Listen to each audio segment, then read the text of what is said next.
Picture this. You're in front of your latest prospect, closing the biggest deal of your life. Your pitch decks were perfect. Your scripts, flawless. And when the time came to answer the golden question of, are you ready to move forward?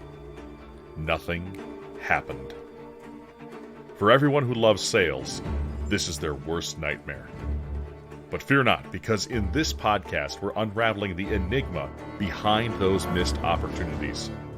From appointments that evaporate to presentations that felt like a Broadway show but ended in awkward silence, we're dissecting it all. Welcome to Love Your Sales.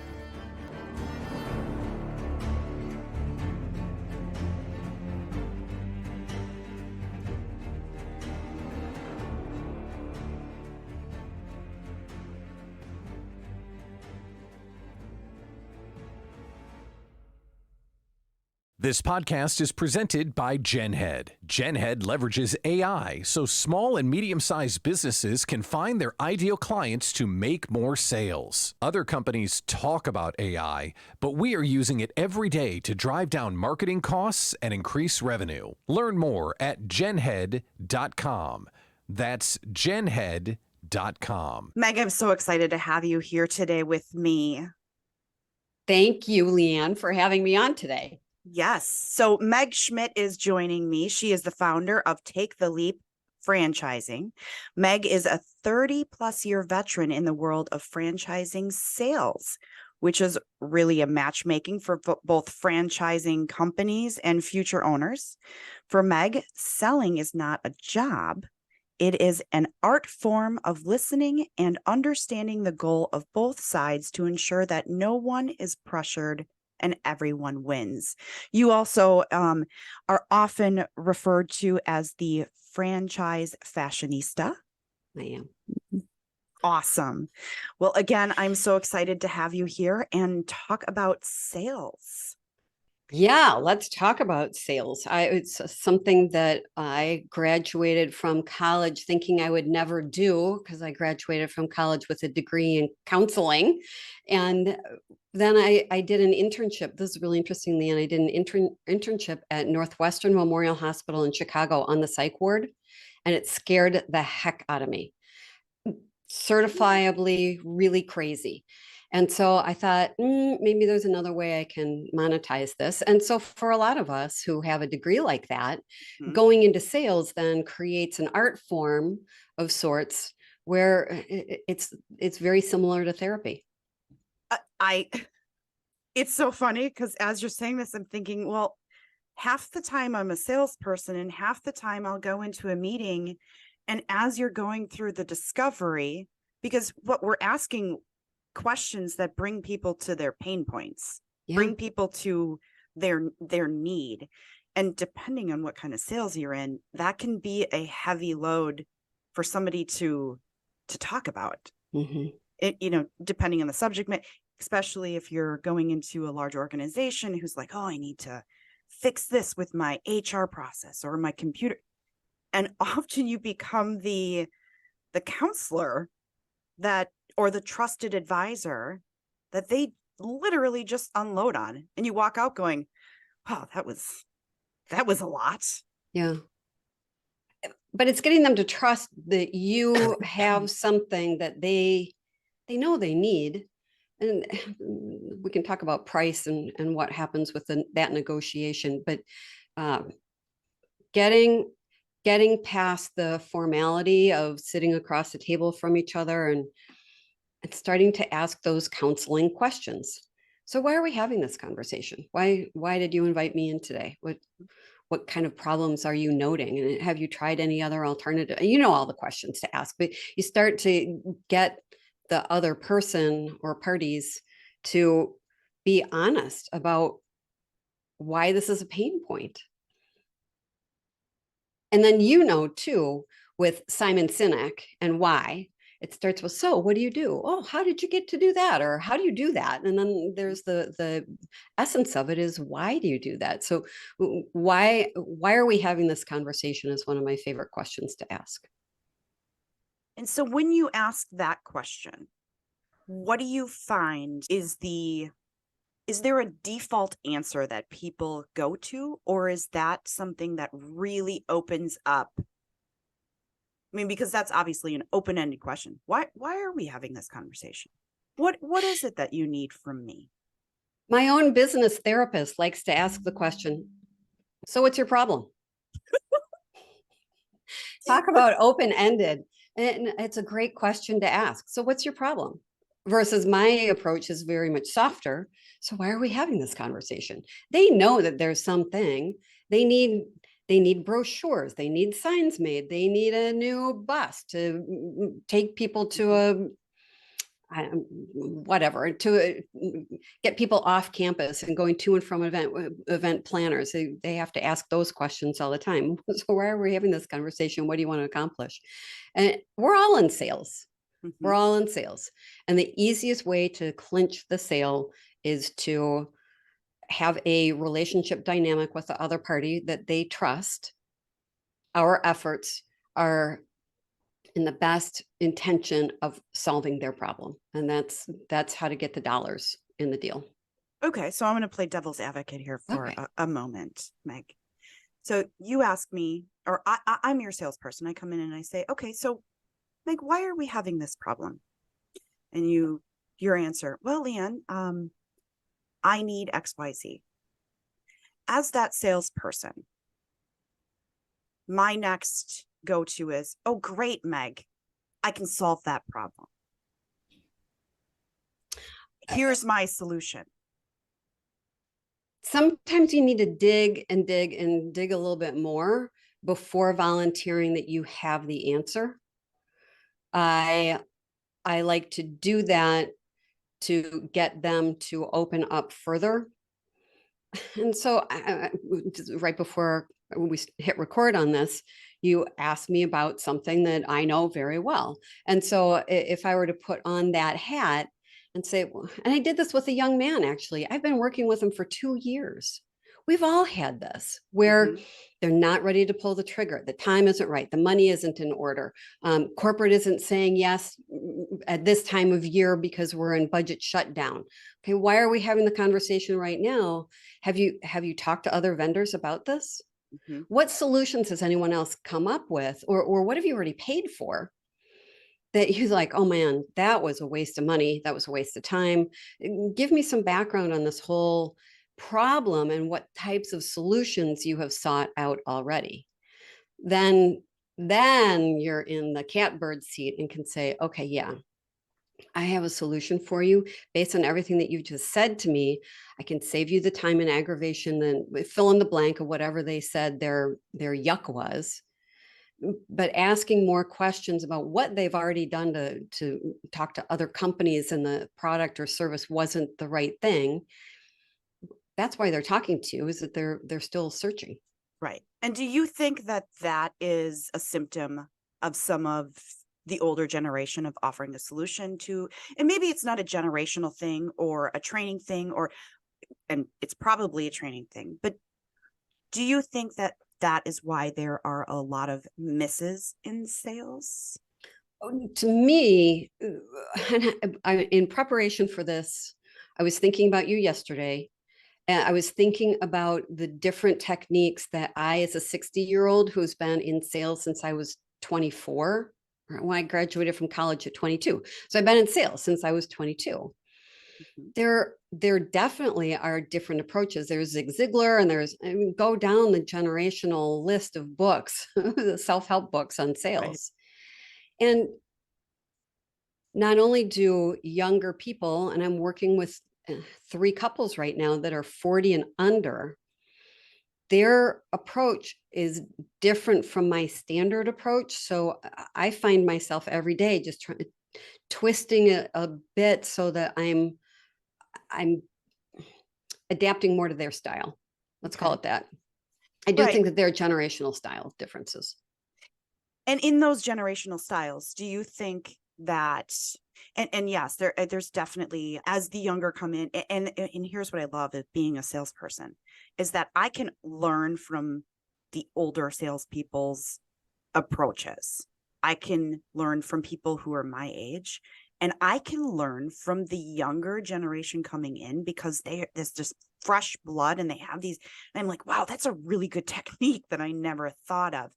In sales, it's a constant, you can learn from every single age person that comes in with these new techniques. And, not that you can't, in other industries, but, accounting, it's like, well, it's pretty black and white. Like, this is the way that you do things, and trying to change processes, it's much more difficult to do because it has been proven to work this way. And they're not as adaptable. But in sales and in certain industries, it's like, wow, you can pivot really quickly and figure out like this new approach works. This new approach works. Like the robocalls don't work. Why haven't we figured that out?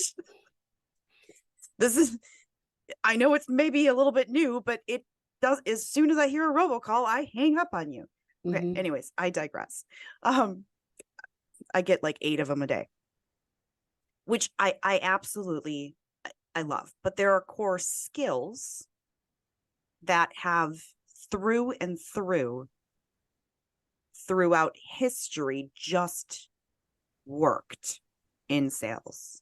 And more recent years, I think that we have figured out that, in your words of what you kind of wrote to me prior to this, embracing your solution, being who you are, has become the 10 to difference. none. Yes. The absolute difference.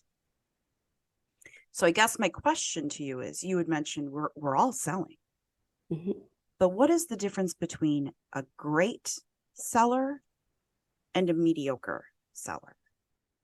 I could make so many analogies, and I'll start in a second, but I think that listening, active listening, caring. So why is this a problem? Why hasn't it been solved yet? And with that knit brow and the care and concern in the face, and I think in sales, unlike accounting, where it's standard, knowing the opposition, knowing the age, knowing as much as you can find out about the person sitting across from you. How old, if you're selling to a 72-year-old, and I'm 60, that's different from selling to someone who's 32. You have to know who the opposition is. And one of the best tools out there that I think people don't fully utilize is LinkedIn, because you're putting in information that your colleagues will call you out on if your LinkedIn profile isn't correct, versus what you put in a resume, for example. That you can put anything you want in a resume, but what goes in your LinkedIn? Well, scroll down. Read more about the 10 different past positions. Read more about the different affiliations, the 6 degrees of separation, the 6 degrees of Kevin Bacon. We're all related somehow. You can really make a conversation start with 98% of the people out there if you're good at your job and are learning about who you're going to meet with ahead of time.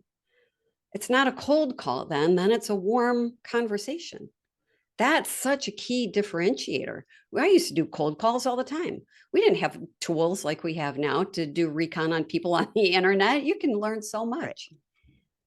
Well, and that, I mean, you absolutely hit it on the head. Like the know, like, and trust factor. If you can come in with relatability, having some, and that's as a new salesperson coming in, especially, they're like, well, how do I connect with these, especially as a new young salesperson coming in, when you don't have a 20-year or 15-year history of oh, I know that author, or I recognize that name. When you don't have that bucket to pull from and I remember being new to sales, where I was like, I have no idea what these people are talking about, and I feel like I should, but that's that worldly experience, that learned experience, where you're like, how do I How do I jump on the bandwagon that everybody else seems to be on in this room, but I'm completely lost?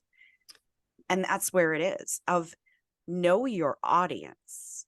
Know what room you're walking into. Are you walking into a young professionals, or are you walking into a heavy hitter? These people are all above the age of 40, have 20 years of experience, are all, high level. It doesn't mean you shouldn't walk in that room. It just means that you should walk in that room a little bit different and don't act like you don't belong. Oh, well, and that gets to a phrase that's very common these days, and people are deathly afraid of, the imposter syndrome. We've all been imposters our entire lives. We have not known how to do something. We've not had a knowledge base. And so from the minute we were born, we were accumulating experience. Right. So we've all been imposters our entire life. When I gave birth to my son 33 years ago, he did not know that I'd never done this before. I was an imposter. I never thought about that, but you're right. When my daughter looks up at me like, Mommy, what am I supposed to do? And I looked at her and go, well, you're supposed to do this. And in my brain, I'm thinking, I have no idea what you're supposed to do. So we've all been there. I remember my first job, I was selling temporary services in downtown Chicago. And I remember walking into a building across the street. I had a territory that was right there at State and Madison. And so I go up into an office building. I remember this one guy saying, why should I buy from you? You're no different from Manpower, or what's the difference? And I remember saying nothing. I remember being so caught off guard that I was embarrassed. And, and he was kind enough to say, I can see that you're embarrassed, but don't be embarrassed. You're young. And this is probably your first job. I said, well, it's actually my first week of my first new job. And he was so kind about it, but it helped me to realize that, yeah, we're all going to go into phases in our life, whether it's a job or a relationship or something where you don't know. And the softer approach is, if you're in a networking situation, just to sit back and listen and learn. And don't be afraid to confess that you're brand new. Mm-hmm. It is. I remember a different sales experience where I was absolutely humiliated out of my mind by the guy whose office I was sitting in, and he walked me out. Don't call in my company again. I was so mortified. I'm like the most right person. I don't do wrong. I do right things. And there had been something that obviously ticked him off about, I think it was some of the reconnaissance I had done at the office about what other departments in his company had done before hiring temporary services. And I called out a dollar amount. And that's what got him, is that somehow I'd done more research and it maybe caught him off guard, but it humiliated me. And said, don't come back. I could get into the details to make it more clear what the whole scenario was. It doesn't really matter. Sometimes we get humiliated. Sometimes we get the benefit of someone who's willing to say, I get it. It's okay. But if you're going into sales, toughen up, because you're going to get crazy stuff flung at you. And half the time you're going to have to tap dance and say, I don't know. But the best answer is, I will get back to you on that, versus trying to make something up. Absolutely. It is better to tell somebody that you don't know the answer than to make something up.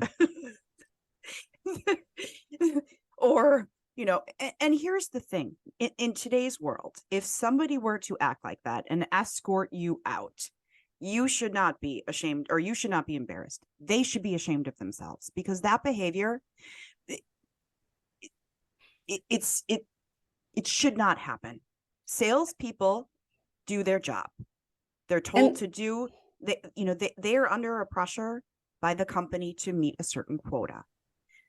They're going to go out, they're going to do that quota. Now, unless obviously the salesperson walks in and does something egregious or says something to, humiliate or whatever it might be. But that, and again, I made this mistake. This was truly a mistake. I called a company and got, heard a click. And I was like, oh, okay. Picked up, I called the company again. I heard a hello and I was like, hello.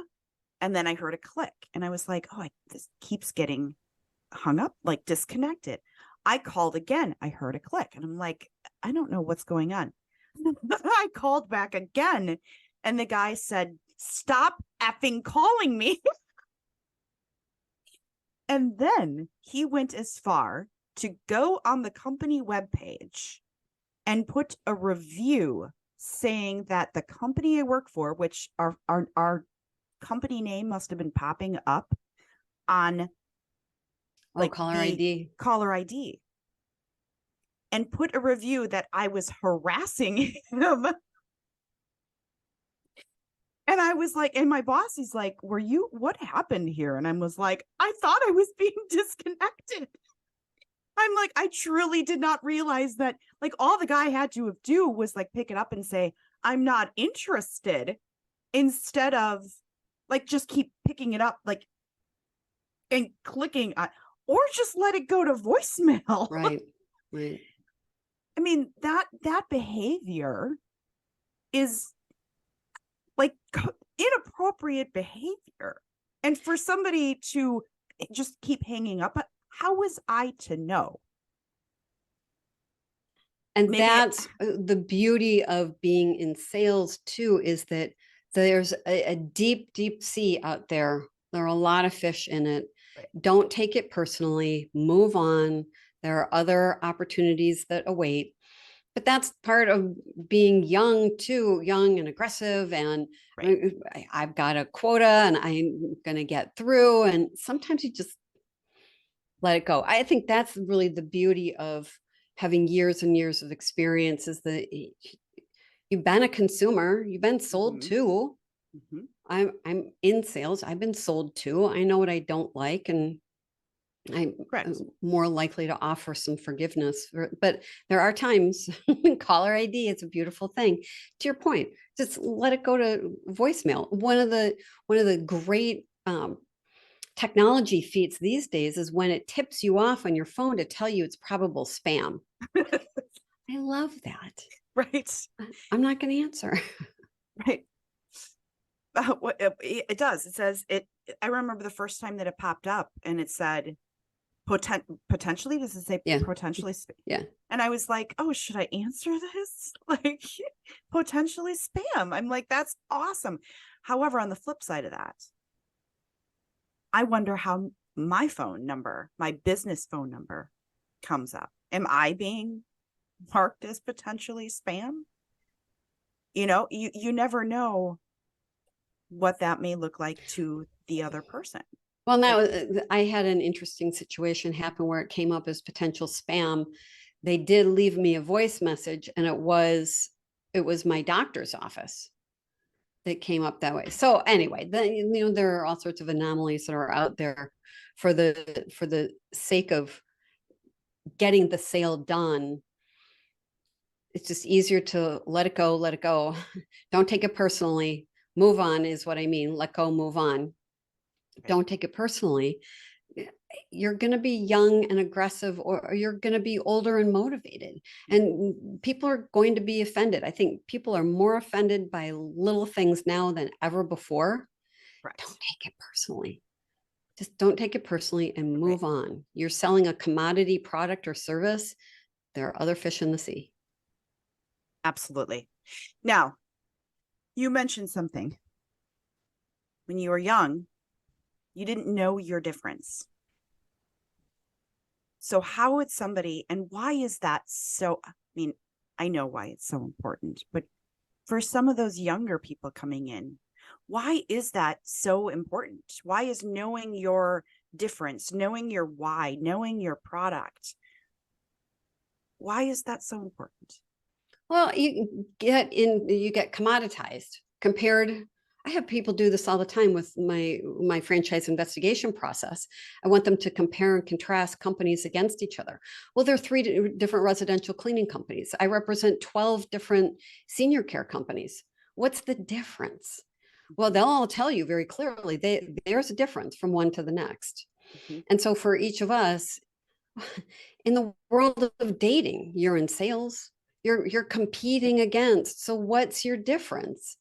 Well, why does it matter to the other party? It goes back again to what matters to the other party so that you can appropriately sell yourself sell your difference. If you know what they need, and you really can negotiate just about anything if you know enough from the other party about what is going to get them to say yes. And as an individual, and this is what I struggled with, as an individual, presenting the company is obviously important, but people don't buy a company. So how do I sell when people nowadays want to buy from people? Well, so the even in the work that I do, and it's a crowded field now. Everybody, it seems like, is jumping into franchise sales because it's been hot over the last 3 years. There are brokers everywhere. And I don't consider myself a broker. Then there are consultants, people who really try to make a match. Well, I'm not just a consultant. I've been a business owner, employer. I'm an angel investor. I do this, that, and the other thing. I could go on about, I'm a podcaster, I'm an author. Some people don't care. They want to know what kind of experience, what kind of shortcuts are there? Meg, well, if you've done all of this, what can you teach me so that I don't fall into the same pit, the same trap? If you're different from everybody else who's out there, how did you get to be different, and why does it matter to me? So that is unfortunately something that day in, day out, as you do your job, you will accumulate that experience. You're not born with it. You do have to actually try and get out there and build your quiver of arrows, and those come from experience. Right. So despite the fact that you work with, people who are franchise owners, and there is a brand, there is a solution, or how do I put this? There is a brand associated with those franchises. They knit their own personality into those brands. Is that what I'm understanding? If you think about it, every franchise that you've ever visited, and it's something like 1 out of 12 businesses is a franchise, but a lot of them operate as if they're a little boutique practice, whether it's a B2B bookkeeping. And a lot of people don't know that there are franchises out there that do that. So if you think about it, every business that is a franchise started once upon a time as a little bitty idea that was Leanne sitting at her desk, talking to her husband, having a whiskey at night, thinking throughout the day and weeks, and I could build a better mousetrap. I've got an idea. So every business starts with this little nut of an idea, and then it builds into something much bigger. So we don't all want to grow our business into a franchise, but some of those business models they can be duplicated, and then they can be easily replicated. And that's when you start to get the notion that the genetic code of this idea really is a franchise, right. Franchisable business model. So so many different business opportunities out there, and so many founders of companies that we all have to figure out what is our difference. So for an example, I represent at least 12 senior care, companion care, long-term care, medical, non-medical franchises. So they will parse out, well, we do it differently because we recommend that our franchise owners hire or contract with seniors. It's a population of people who is getting out of the workforce. They still have gas in the tank. That's our differentiator. We're going to call ourselves seniors helping seniors. So, right. For example, that's just one way for a crowded field to differentiate yourself. It's in your name, then it's in your branding. It runs through everything that you do, and that's what you hang your hat on. Right. And that's awesome. Well, Meg, you have given so many, and I've thrown some pretty hard questions at you, but you've given so many gold nuggets of amazing information here. I really appreciate you coming on. If somebody wanted to reach out to you to talk about franchise opportunities or connect with you on LinkedIn, how would they go about doing that? So I'm easy to find on LinkedIn. It's Meg Schmitz. And I'll pop right up. The Franchise Guru is a nickname that I was given by the Wall Street Journal, but you'll see that on LinkedIn, so you can connect with me there. I also have a website in my name, megschmitz.com. I have blogs and podcasts, and I really gear my website to be informational. I am an entrepreneur. Besides, I don't advocate franchising for everybody. You're an entrepreneur and have Yes. curiosity about a franchise. There are a lot of different ways to get into business, and it's not a one size fits all conversation. So I'm very much following my own advice here, and that is to lean and listen, ask the right questions so that we can get to the bottom of why are we having this conversation. Yeah. Perfect. Meg, again, thank you. Meg also has the Free Agent podcast. Again, this will all be in the show notes. Her LinkedIn will be there. Her website, everything will be in the show notes. So again, Meg, thank you so much. I really enjoyed our conversation. Thank you, Leanne. It's always great to spend time with you. Thanks for joining us for Love Your Sales. For more, connect with Leanne on LinkedIn and be sure to subscribe to the show and leave us a rating and review. We'd love to hear what you think. Looking for a way to take your sales process to the next level? Visit us at loveyoursales.com to find out more about how Leanne can take your organization to new revenue heights. And be sure to join us next time for more great ways to love your customers so they love your sales.